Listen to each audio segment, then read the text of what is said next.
second of 4 debates between hopefuls for the Vermont House of Representatives. My name is Jessie Forand. I'm managing editor for the News and Citizen and Stowe Reporter. Joining me in moderating this evening's debate is our news editor, Tommy Gardner. This debate is between 2 people running for 2 available seats in the Lamoille-3 House District, which represents Cambridge and Waterville. We have 1 person from each town with us tonight, incumbent Lucy Rogers, Democrat from Waterville, and her Republican challenger, Ferron Wambold from Cambridge.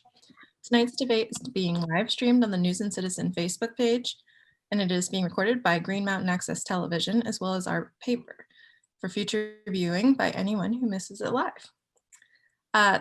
Just a few rules. The debate will proceed as follows. First, the candidates will present opening statements. Then we will have a number of questions from both of us and you, asking each other. And any rebuttals and or follow-ups will be up to our discretion. At the end, you as candidates will have brief closing statements and we'll be on our way. Doke. So without further ado, let us hear from the candidates. You'll each have 2 minutes for your opening statements, and we will start with Lucy Rogers. Lucy, take it away. Thank you, Tommy, and thanks to Jessie and the team at News and Citizen. My name is Lucy Rogers.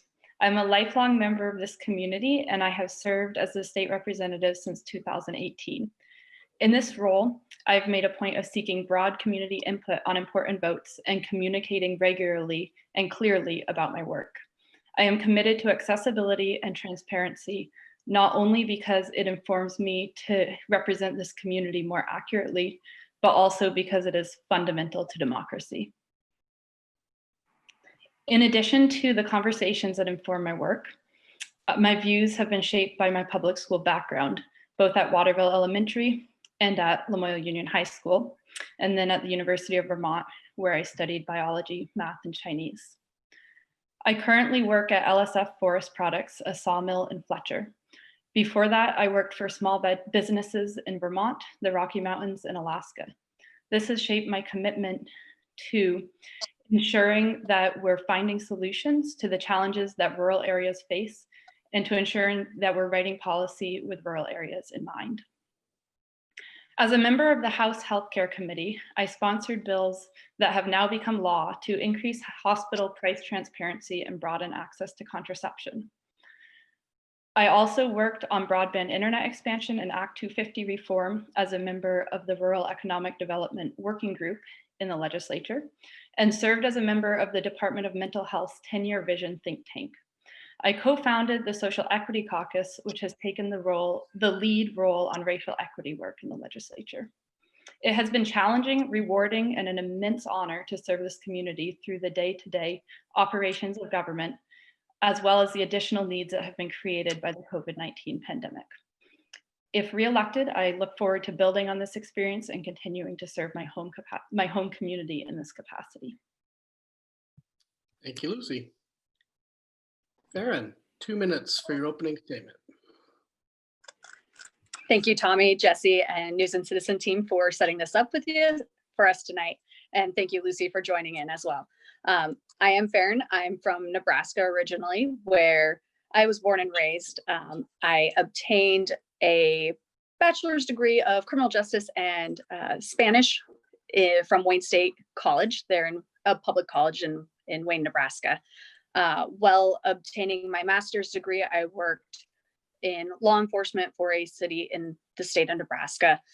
And my master's was in forensic science, emphasizing behavioral analysis. From there, I moved to Vermont after coming out here for a friend's wedding and was blown away, not only by the community, but by the environment and everything that Vermont has to offer. After moving here, I continued to serve in public service and have committed myself to the community through being a volunteer at the food shelf, as well as serving as a member of the Cambridge Economic Development Advisory Committee. I was prompted to run when I started realizing that Vermont's facing numerous crises: COVID, aging demographics, unemployment, and uncontrolled spending in the state house. It's time that we elect financially conservative individuals to balance that agenda that's being pushed. I'll advocate for term limits if elected, no longer taxing Social Security to make it more affordable for elderly Vermonters, and doing away with vehicle inspections, which tend to harm more of our rural low-income Vermonters as well. By reforming mental health and substance abuse services, along with revamping our current laws, we can curb criminal justice interactions in the state. I'll work to repeal the Global Warming Solutions Act while using those funds to invest in technology to actually help us meet our goals and not just be feel-good legislation. It's time for common sense policies in Vermont and a budgeted balance. I'll advocate for all these things and have the background and experience to help move us through COVID. I'm asking for your vote today by mail or on November 3rd. Thank you, Ferron. Thanks to you both. So we are now going to ask you some questions. And I'm first, and answering first will be Ferron. So I'm going to get my stopwatch ready. You'll have 2 minutes for this one.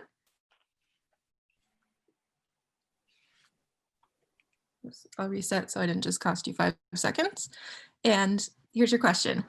Given that the coronavirus pandemic is likely to be with us for at least the beginning of the next legislative session, what are your priorities for next year's budget?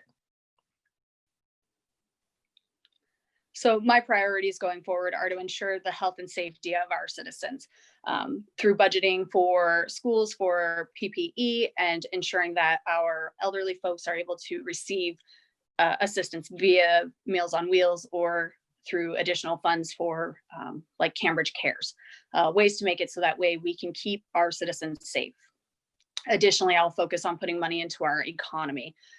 While we have the health aspects, we also have to focus on the economic aspects that come along with increased opioid use we're finding, as well as suicide and domestic violence. So we have to protect Vermonters on every realm, not just focusing on, say, the health. So I'll be focused on spending legislative money towards those aspects. All right, thank you very much. And I'm going to reset the clock, and Lucy, you're up. Thanks. My priorities in the budget this year that I was most excited to see pass were increased money for broadband expansion during the coronavirus pandemic, money to support businesses in economic recovery as we deal with the coronavirus pandemic, and the supports that were in the budget for mental and physical health care.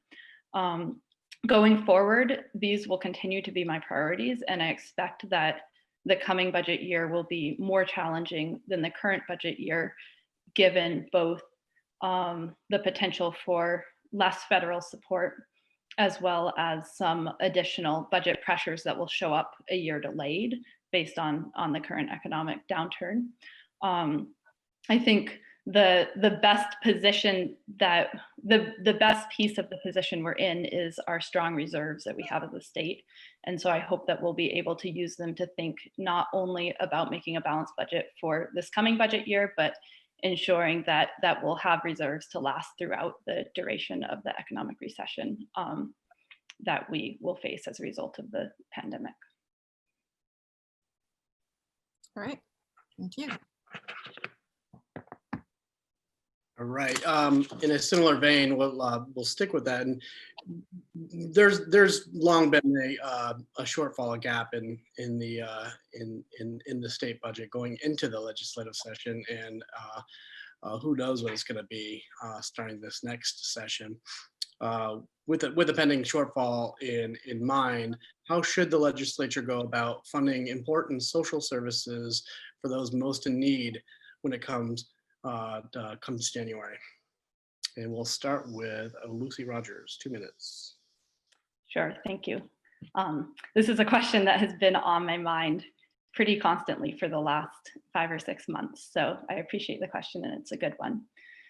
As I've been working pretty hard to understand what our options are going forward with the budget for the state of Vermont in response to coronavirus, I've come across pretty much two different concepts that both seem equally important, but at first seem a bit contradictory. The first one is all of the theory and evidence behind the importance of not raising taxes during a recession.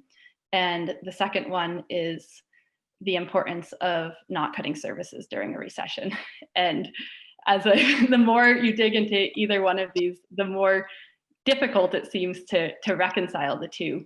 But I think the reality, and I touched on this in the last question, is that the way you get around that is by having strong reserves as a state and by putting away money in times where the economy is strong in order to be able to tie over times where the economy is in a recession. Currently in the state of Vermont, we have over $200 million in reserves from a combination of the rainy day fund and a number of other funds within the general fund that are in place specifically for situations like this. So going forward, and as we face uncertainty with federal funding, I think the most important aspect is going to be using our reserves responsibly, continuing to pass a balanced budget, and in making sure that we're doing this in a way that is not placing more burden on Vermonters. I think the work that we've done in the legislature this year to allocate the federal funds that we received, the coronavirus relief funds, to address the most important, to address the healthcare system, to address broadband expansion, to address businesses, has I think shown strong leadership in terms of how we're allocating it, and I look forward to continuing to do that in future years. Thanks, Lucy.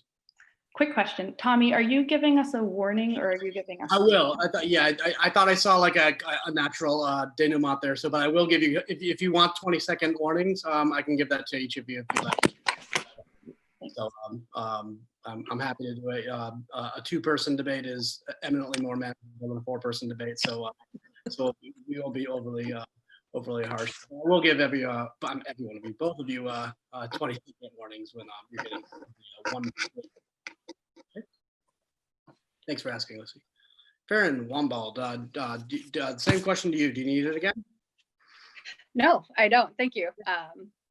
So I do have to agree with Lucy on the fact that with the two that don't seem completely correct is that, we shouldn't be cutting or we shouldn't be raising taxes, and we shouldn't be looking at cutting programming because it's generally our most vulnerable that in recession are hurt the most.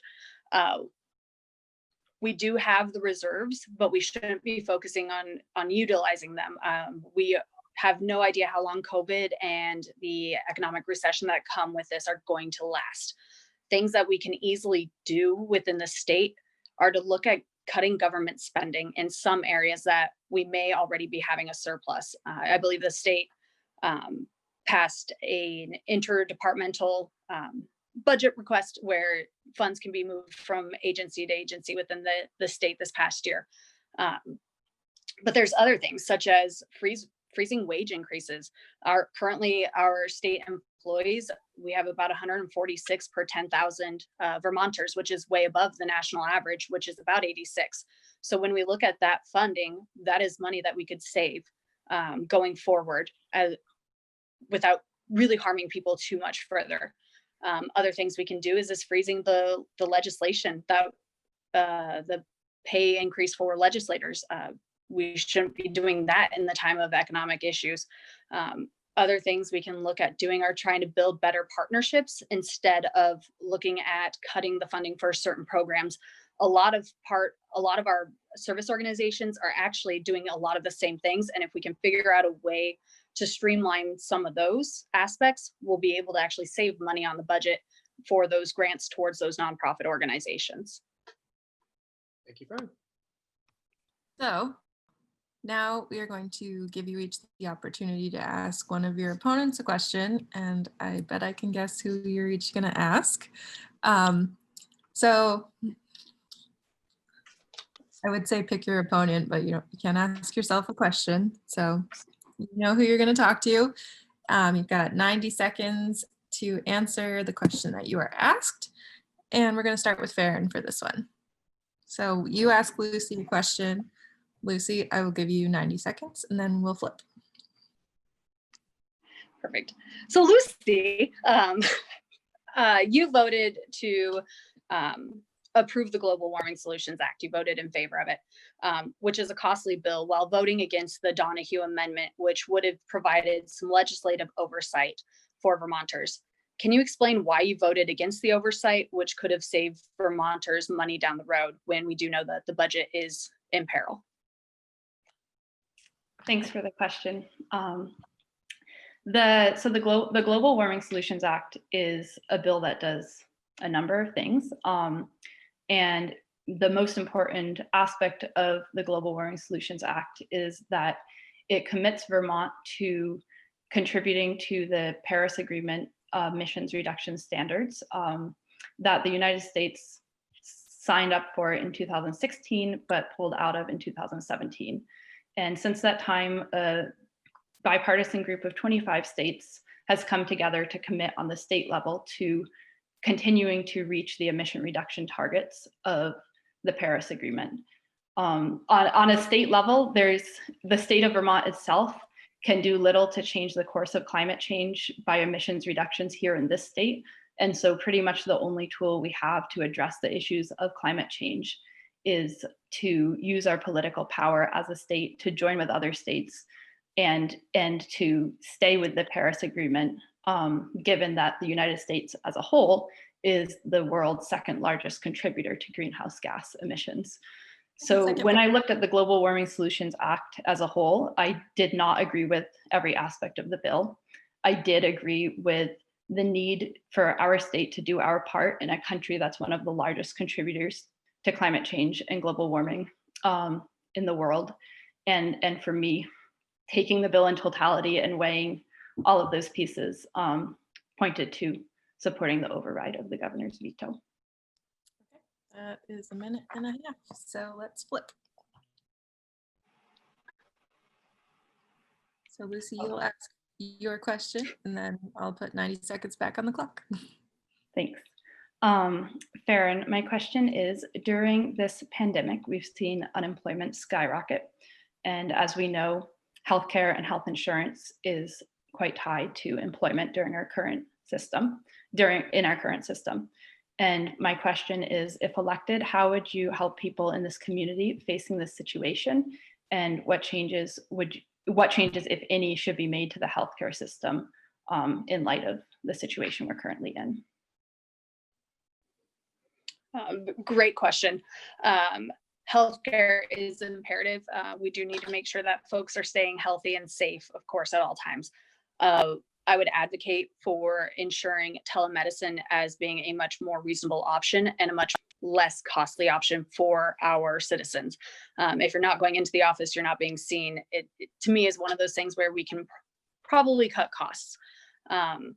Another thing I would encourage is the actual looking at making concierge medicine more readily accessible. Right now, we have a dual monopoly between Blue Cross Blue Shield and MVP in the state. So we also need to look at making it so folks can afford healthcare by opening up competition for more insurance companies if for some reason they are unable to qualify for one care. So giving people options and more cost-effective options, as well as, some folks, you may have to reach out to your hospital and ask, or your healthcare provider to ask for billing assistance. And we need to make sure that our major people, such as UVM, again, one of our major monopolies, isn't charging too astronomically a price. We need to make sure that they can cut down the costs for folks. You got 20 seconds left, sorry. Oh, I'll just stop there. Okay. Okay, thank you both. Okay. All right, back to us. So this question is for Lucy Rogers first.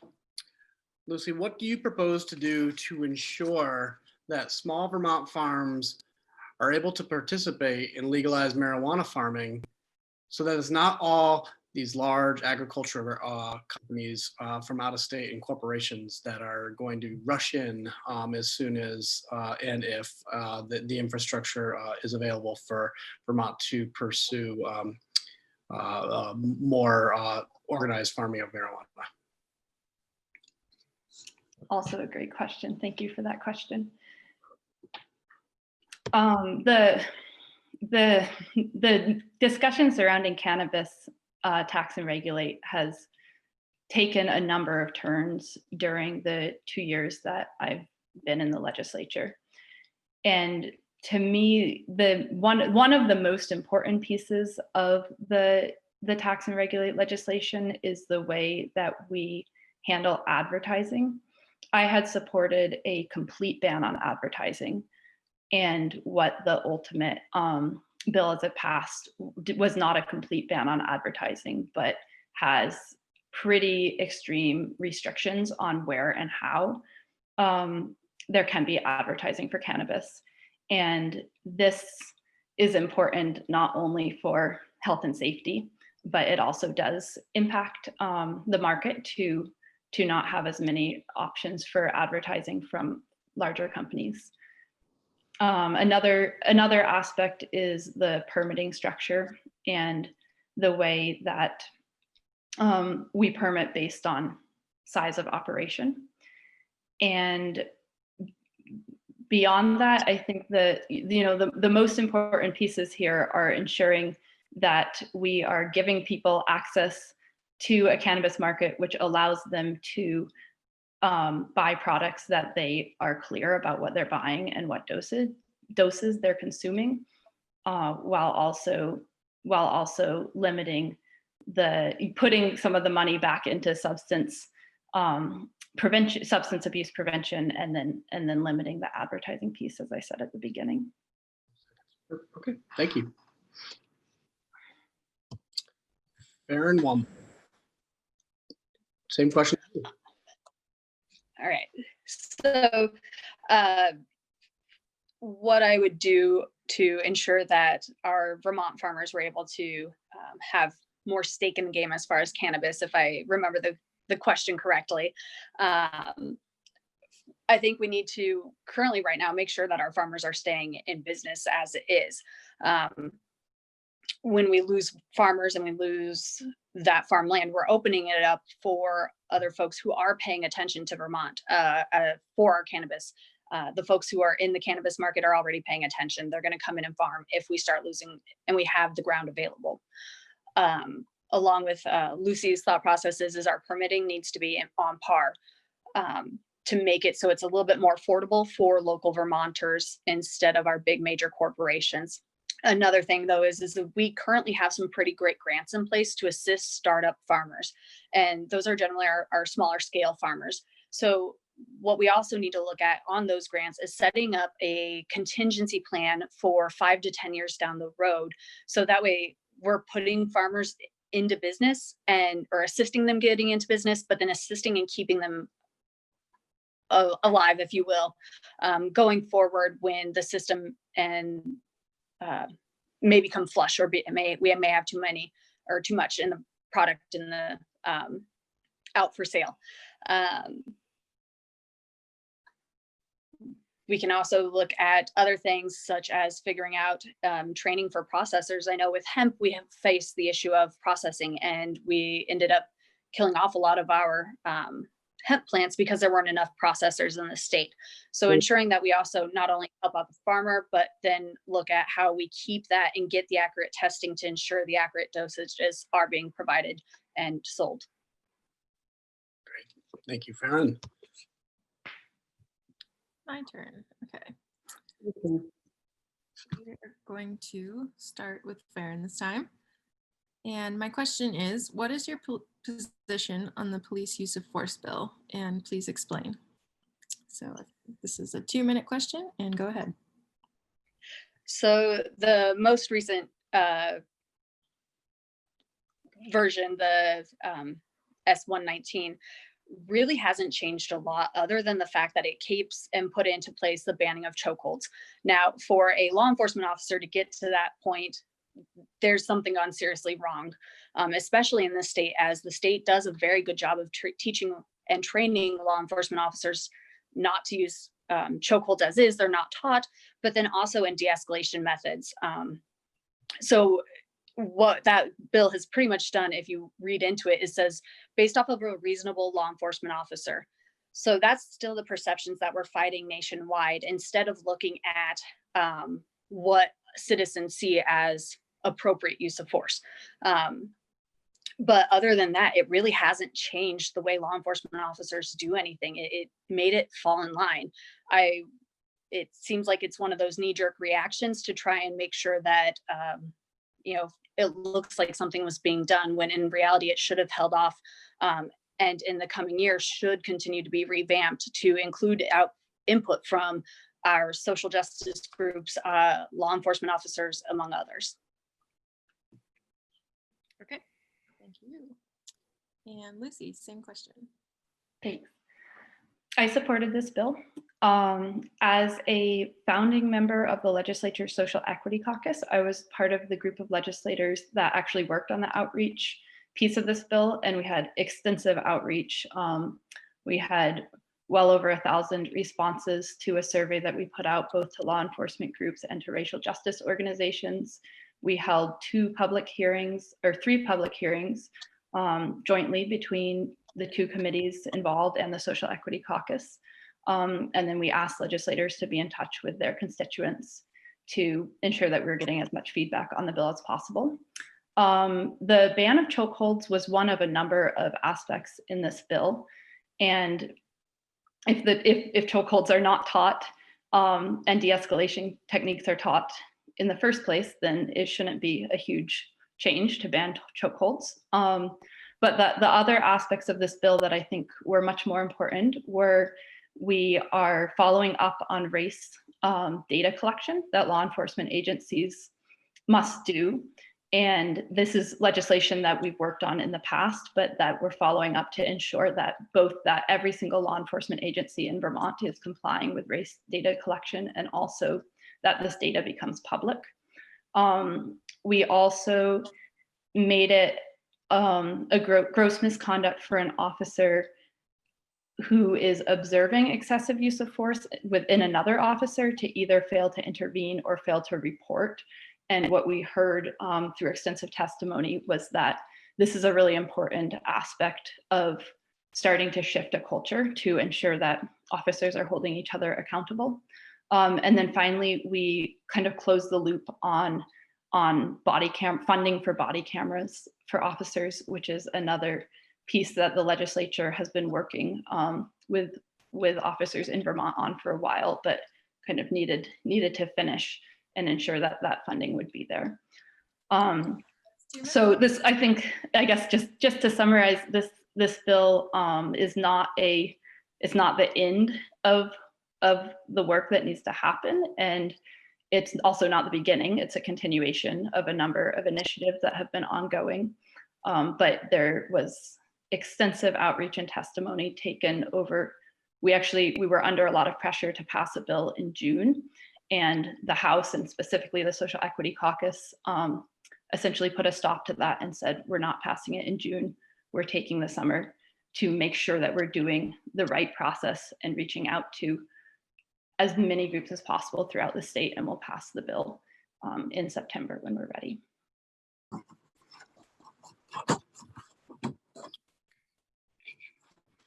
Okay, so then let's do that thing we did earlier where you each ask each other questions. So this time we're gonna have Lucy Rogers ask Ferron and Wambold a question to start with. Okay, thank you. Not yet. Ask the question first. Sorry. Ferron, my question is, how would you characterize the impact of Act 46 on our communities? And what, if anything, do you think needs to be done to address Act 46 going forward? That's an excellent, sorry, what? Sorry. That's actually a great question, and one that we've been finding that has actually caused a lot of heartache and is somewhat driving off our local small areas. Towns take pride in their local schools, and what we're seeing is more and more kids being forced to drive longer to get to schools. We're having a shortage of bus drivers for such long routes, and putting kiddos on a bus at 4 or 5, well, not 4, that's inappropriate, but 5, 6 in the morning is highly inappropriate for kiddos. I think we need to open up school choice so parents have the option of where to send their children and not be forced just based off of where they live, and have the funding for that child follow the child to whatever school they're going to. I think that's going to give us a little bit more push for some schools to do a little bit better in some of the arenas that they may be lacking that other schools will be okay with. That's my take on Act 46. Thank you, Fern. How about you ask Lucy Rogers a question? So Lucy, we are facing, if you look at the pension in Vermont, the current pension plan is about $4.5 billion underfunded with an additional $1 billion estimated for this year. So we're looking at $5.5 billion for our teachers and state employees. How do you propose that we go forward and fix this issue so it doesn't become raising taxes on Vermonters who already pay for those people's livelihoods? Thank you for that question. It's a very important question. So the pension issue comes from underfunding in the 1990s, where teachers and state employees were promised retirement benefits, but the money was not put in at the time. And so now we're in the position where as these retirement benefits are needed, the money hasn't been put in ahead of time. And the challenge with the pension issue is that it's an enormous stress on the state budget every single year. And in Vermont, we are committed to passing a balanced budget. So this does put an enormous stress on the budget. However, the stress of it only accumulates the longer we wait and the longer it takes for us to pay off our pension obligations, because we are paying interest on the money that we have as our unfunded pensions. So right now, our treasurer has us on a plan that I believe will pay off the pension obligations by 2030, which has a regiment for how much we have to put in each year.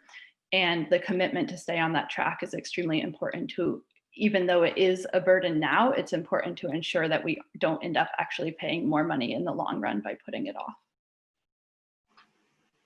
Thank you. All right. Back to you, Jesse. Ask questions for a living. I think you're both giving us a run for our money. Great questions, great answers so far. So what I want to know next, and we'll start again with Ferron, is what strategies or initiatives would you recommend to help jumpstart Vermont's struggling tourism and hospitality industries? And you have that is absolutely phenomenal, because a majority of our economy is based on tourism and hospitality. And those are some of our very folks who have taken some of the biggest hits. Some things we need to look at are, and echoing Governor Scott, the buy local and staycation ideas. We can market within our own area and provide discounts for Vermonters to do Vermont things, such as going somewhere new in the state that they've never been, or going elsewhere. But then other things that we need to look at is encouraging travel from out of the state, as unpopular as that may sound at this time, and making sure people know that Vermont is open and that we are able and doing well with COVID to ensure that we have those folks come through. But we do have to be sure that we keep and help bolster the businesses, either through like I said, in-state spending, or again, doing those, the gift cards that happened at that one stage, or there's other little marketing aspects that we could do to help Vermonters. I've seen other places where they do like punch cards, and you go from punch to the places, and based off of spending a certain amount of money, you get things back. But little things to help move forward and help keep our money in Vermont is beneficial. okay. Thank you. And Lucy, what's your take? Thanks. It's a good question, and I'm actually not worried about the future of our tourism and hospitality industry. I think our Vermont brand has never been stronger than it is right now, both with people wanting to get out of cities to have more space and more outdoor areas and more natural areas, and also with people truly seeing how the state government has responded to COVID and feeling like Vermont is a safe place for their health, a safe place to be right now. I think specifically in order to support our tourism and hospitality businesses, we have to be careful about who and how we are welcoming people to come into Vermont right now. I definitely support travel of people into Vermont in a safe way with quarantine and without having large gatherings when they're here. But making sure that we're being vigilant and sticking to those standards is the best thing we can do to keep our brand of being a state that's safe, both for health and in every other, and a desirable place to come in every other way. So I think being really vigilant about that now is a way to support the tourism and hospitality industry going forward. But as far as financial investments, I really do think that industry will bounce back. And I would, if and when it comes down to making specific decisions of where to put money into, I would be more likely to advocate for putting it into small local businesses than into tourism and hospitality. Next question, and this one is going to be for Lucy Rogers. Lucy, public education spending continues to rise. And there were several notable school budgets that were shot down by voters this past year, including Harwood, Union, and the South Burlington School District's budgets more than once. At the same time, the Vermont State College system is in serious financial trouble. Is it time to streamline the education system to something that resembles a preschool through college system? Thanks for the question. I have to say, I struggle with seeing how streamlining pre-K through college solves any of the problems that we currently have with public education funding. And this isn't to say that I don't believe in the magnitude of the problems that we currently have, but I'm not sure. I think we've worked through a number of different phases in recent history of the state of restructuring funding in order to try to find savings that I think have not been particularly successful. So I am still willing to be able to be convinced, but as of now, I've struggled to see how restructuring pre-K through college doesn't just reshuffle around the issues we already have with public education. That being said, I can offer a couple comments both on elementary and middle and high school and on Northern Vermont University and college. How much time do I have? You have 1 minute. So for elementary, middle, and high school, one policy piece that I'll be watching closely in the next legislative session is the pupil weighting study, which was released by the University of Vermont at the legislature's request and funding last year, and indicates that our funding formula is not based in evidence for how we allocate funds between different schools. We currently have weights for English language learners, economically disadvantaged students, and high school students to weight the student allocation. 20 seconds. And the allocation of these weights are not based in evidence, so they need to be changed. And also we need to add weights for geographically necessary small schools and for low population density. For the state colleges, I have been a strong advocate since the proposed closure this spring to keep the colleges open, and have been doing everything I can from a legislative perspective, reaching out to the governor and to our federal delegation, and then also from a community organizing standpoint to ensure that we're keeping our state colleges strong. Thank you, Lucy. Ferron, Wambold, the question, do you need it again? It was fairly lengthy. Sure. So public education spending continues to rise with several notable school budgets that were shot down by voters this past year, including the Harwood Union budget and the South Burlington School District. At the same time, the Vermont State College system is in serious financial trouble. Is it time to streamline the education system from preschool through college? And do you have any other ideas, as Lucy kind of expanded on as well, as far as education funding? 2 minutes. So I guess I don't understand how streamlining, and that's more from the ignorant standpoint of how we would go about doing that, and how it would change things. Some of our spending for schools, we are one of the highest in the nations for a very low population compared to others.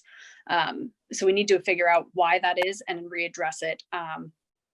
Currently, our teachers are ranked, our teacher national average is about 19th out of all the states. So we're paying teachers fairly moderately, but yet we're still looking at a higher than average spending. So I guess I'm curious as to, and would need to research further into understanding why that is. Some of those issues that I have discovered thus far seem to come from the plethora of supervisory unions and the folks at the top making much, much more than what our teachers are. And while they all do hard work, we could probably cut down with the number of supervisory unions and take those funds to reallocate. As far as our state college system, I mean, we all know that NVU Johnson is huge for Lamoille County and not only provides local employees, but it also is a big driver in our economy. But we also have a really low graduation rate, and so we have to figure out why we're losing our students, either from dropping out or from transferring to other colleges. So we need to look at investing in maybe more trade jobs or cutting down on some of the liberal arts credits that are needed. Should a business major really need art history or things like that? So we can look at things on a much more realistic, practical way to make things more affordable in the long term. Thank you.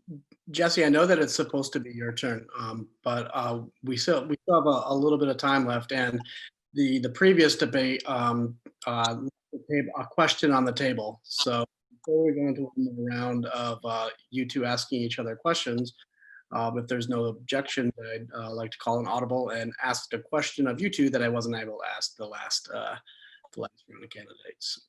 And since we started that one with Lucy Rogers, we'll start this one with Ferron Wambold. And Ferron, more people are working and learning remotely during the pandemic this year. And that highlighted the need for high-speed internet in rural Vermont, which has been a mantra that's been hummed and yelled and banged on a lot over the last several years. What solutions do you think bring the majority of rural Vermont broadband as much as possible? That's a great question, and one that, as a member of the Cambridge Economic Development Advisory Committee, I've been working on and have been privy to some of the conversations referenced Lamoille FiberNet, which Miss Lucy is on as well. Broadband is important. That's one of the ways that we can keep people home, keep people safe, as well as have more of those remote learning jobs. However, we don't have a whole lot of people here.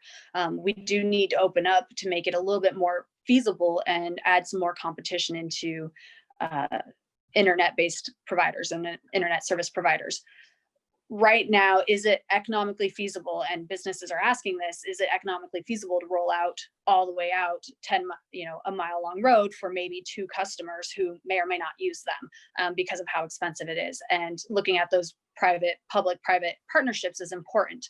But really, I echo Governor Scott's request and would echo, if elected, the request for the federal government to look at doing a rural broadband initiative act, such as they did with the Rural Electrification Act, to put and help out not only Vermonters, but also the rest of the country. Because while we are rolling out the line with the CARES Act money, we're also not establishing the line to the house, which is going to be expensive for a lot of folks. And if we are looking at the rural Vermonter, several studies show that the rural Vermonter is low income, or more likely to be low income. So we need to make sure that we're able to get the wire, not only the wire down the road, but the cable from the wire to the house. So we have to figure out those aspects as well. Thank you. Lucy Rogers. Thanks. One of the challenges we run into with broadband, and this has been one of the issues I've been working on most closely, but it takes time to build out broadband, and it's a difficult position right now because for those of us who have been talking about this for a long time, before the pandemic, it was hard to get people to hear us in as we spoke to how broadband is a necessity in the 21st century and not a luxury.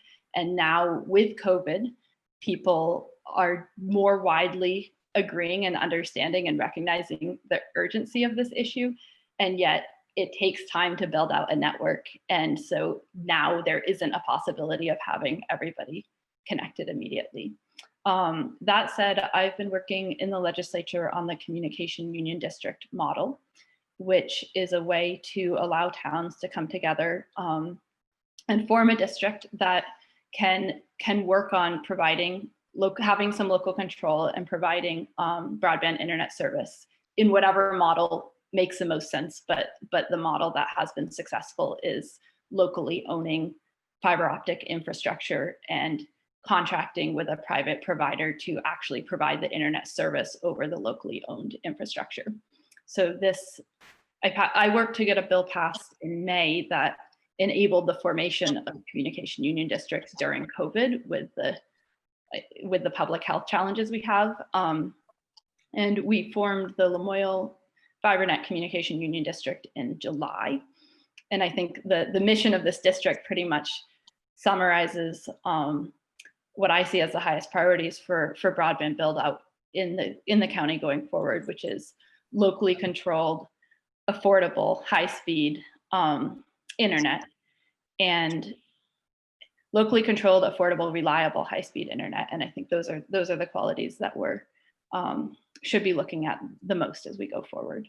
I guess I will say a quick correction, which is there is CARES Act money that goes to bringing the lines directly to the home. It's just a different, there were a couple different programs, and one was specifically for to the home and one was specifically for the line. Okay, thank you. And it looks like we have lost Tommy during the internet question. I was gonna ask if I could point out the irony of that. So he already spilled the beans on this, but let's do that thing where you ask each other questions again. And I'm going to put 2 minutes on the clock. There you are. Welcome back, Tommy. So this time we're going to start with Lucy. And can you hear me? We can hear you. Oh my God. Of discussing broadband technology, and the power just went off in the reporter office and I lost you. So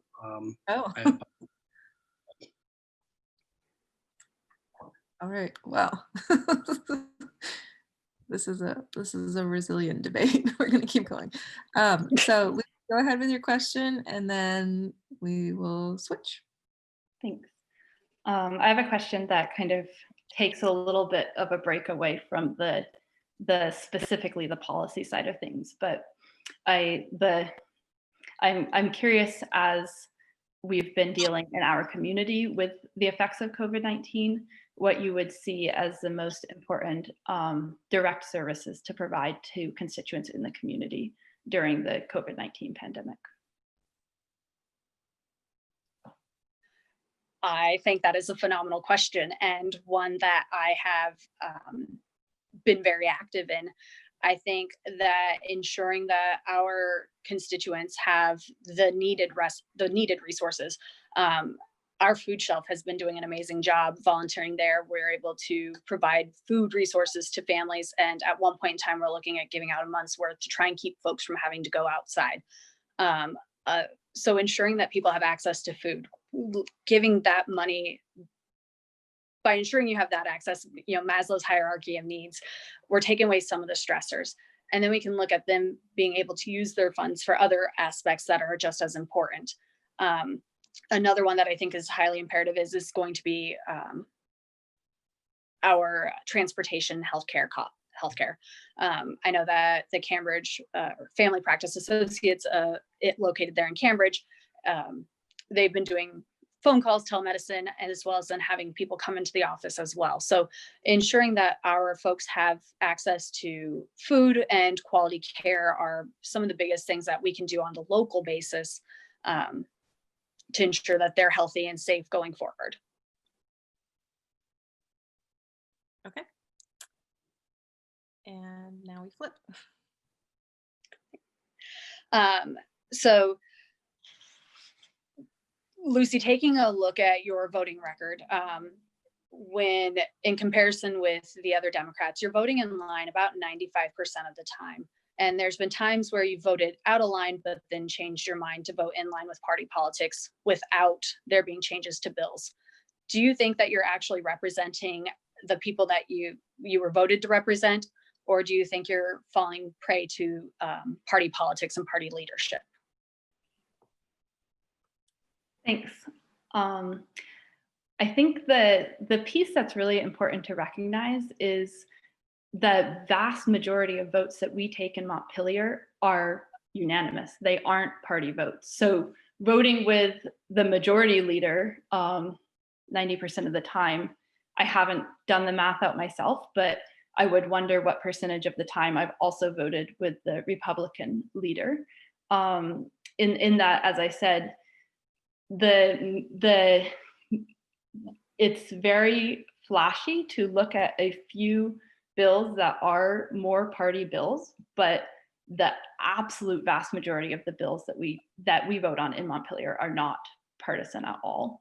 And then even within some of the vast majority of bills are not controversial at all. And within the bills that are controversial, some are partisan and many of them are not either. And I think to the beginning of the session, when I was working with a bipartisan group of legislators on Act 46 work, and if you looked at the way that those votes fell out, it was very much geographical. It was rural versus Chittenden County. It wasn't party at all. So I think the major times that I have voted against the Democratic Party have been on votes that dealt with issues that were of particular importance to rural Vermont, including a tax that would have been raised that was vetoed and was not overridden, that would have been raised, a carbon tax, and I voted against that. And recently, at the end of our September session, I voted against an Act 250 bill, which had been of great importance to the bipartisan rural caucus that I belong to. And we had been working hard on reforming Act 250 to make it more streamlined and more reasonable of a process for businesses to get through. But the ultimate bill kind of lost all of the substance to it. And I voted against party to stand up for the need to truly reform Act 250 to support local communities. So bipartisan and independent and across party line work has been central to what I've done as a legislator in the last 2 years. Okay, thank you.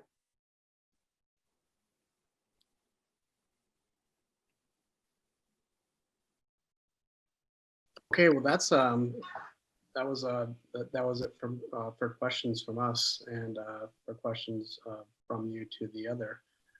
So this brings us to closing statements in this debate. We'll have 1 minute each for your closing statements, and we did the opening statements in alphabetical order out of the two of you. So we'll do this one in reverse alphabetical order, and we'll give Ferron Wambold a minute for a closing statement. Perfect. Thank you again for everyone for tuning in or watching this. And thank you to Ms. Rogers again for coming on the debate. We're at a point in time where with COVID, we do need financially conservative individuals who can balance both the social liberties that we all enjoy in Vermont, but are able to recognize that we need to work within party lines and without party lines to balance our budgets and ensure going forward that we make Vermont affordable for all. Some of our pet projects are what cause some of the most harm to Vermonters and make Vermont unaffordable. And that's causing some of our aging demographics. We have to address all issues and not just the problem. We need to find the underlying issue and find solutions that patch that. I've shown that I've been a dedicated public servant my whole life, and I've dedicated time and resources to the local community since moving here. I think I would be a great advocate for our local community and look forward to potentially representing everyone in Montpelier. Thank you, Ferron. And Lucy Rogers, take us home. 1 minute for a closing statement. Thank you again, Tommy and Jesse, and thank you, Ferron. I bring a data-driven, science-based approach to policy, and I balance that with staying in close contact with my constituents. I am a local business employee, and I work to find creative and effective solutions to our 21st century problems here in rural Vermont. I have worked hard during the COVID-19 pandemic to ensure that Cambridge and Waterville residents have up-to-date information and resources, have access to basic needs, and are able to get their questions answered quickly. I would appreciate your vote to build upon this experience I've gained and the work I've done so far. At this point, I also wanted to share information for people about voting, which is that the Secretary of State has mailed ballots and everyone should have received one by now. So if you haven't, you should contact your town clerk and make sure that you do get your ballot. And of course, you're also still welcome and able to vote in person on November 3rd. So that concludes the PSA on voting, but I did just want to say that it's been an incredible honor to serve in this role over the past 2 years. It's been challenging, it's been rewarding, and I hope to be able to build upon this experience during the coming legislative term as well. Thank you. Thank you, Lucy. So that concludes the debate. Thank you both for participating. Thanks everyone who's been watching.